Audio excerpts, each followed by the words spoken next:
Hey everybody, my name is Marcus, and in this video I will show you how we can simply add navigation menu in Google Sites. So let's start how you can add navigation bar. So as you can see, first you can go like navigation settings here, and you simply can change the mode from side to normal top. I recommend having the top one.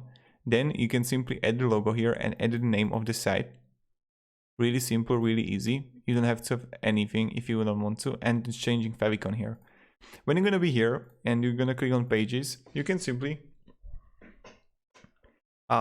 see the pages here, and you just want to like new page, and you just simply add here like, I don't know, about us.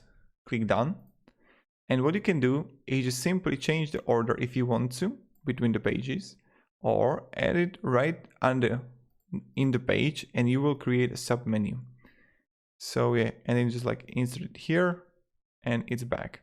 What you can do also is duplicate the page, make it as a home page and sub page, and change the properties of the website and changing the custom path. So these are the things that you can do and how you can actually do it. If you have any questions, guys, ask me down in the comments. I'll be really happy to help you. And yeah, have a great day and goodbye.